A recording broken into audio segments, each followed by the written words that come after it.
Dans ce chapitre, nous allons aborder le handicap visuel. C'est grâce à l'œil que nous pouvons voir ce qui nous entoure. Effectivement, il nous permet de voir par exemple la forme ou encore la couleur des objets, ou alors d'apprécier une distance. Notre œil a un fonctionnement qui est similaire à un appareil photo. Tout comme lui, il est donc composé de plusieurs parties. Et il suffit qu'une seule de ces parties soit défaillante pour entraîner des troubles de la vision. Il existe donc différentes manières de mal voir. Par exemple, vous avez des personnes qui vont avoir une vision floue ou encore d'autres qui peuvent avoir une vision tachetée. De ce fait, l'OMS distingue 5 groupes de déficiences visuelles, de modérée à cécité. Modéré, cela veut dire que le bénéficiaire aura également du mal à avoir une vision nette, même s'il porte un appareil de type lunettes. Par contre, la cécité totale plonge le bénéficiaire dans le noir absolu. Vous trouverez ci-dessous un lien qui vous conduira vers une vidéo afin que vous puissiez justement comprendre les différentes manières de voir.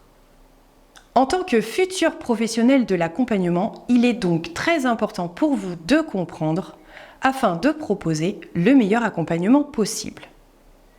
Ces troubles de la vue vont entraîner différentes complications dans la vie quotidienne de la personne, comme par exemple la mobilité ou encore l'accès aux informations, et peut bien sûr amener à des situations d'isolement.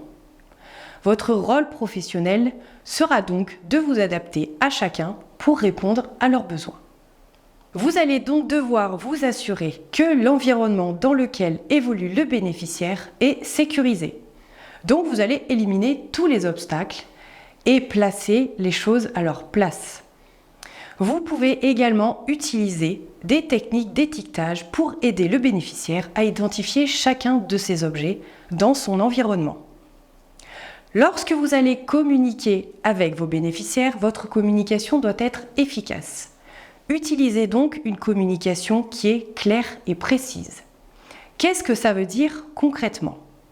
Par exemple, lors de votre arrivée au domicile du bénéficiaire, identifiez-vous en donnant votre prénom.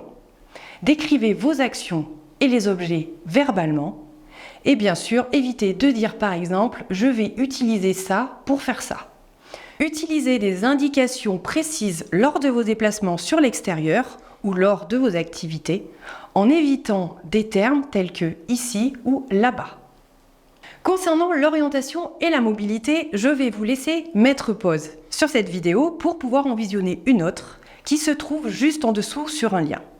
Elle va vous donner des indications sur la manière dont vous allez pouvoir accompagner une personne atteinte de déficience visuelle. Votre rôle va également être de soutenir leur inclusion dans la société afin d'éviter leur isolement.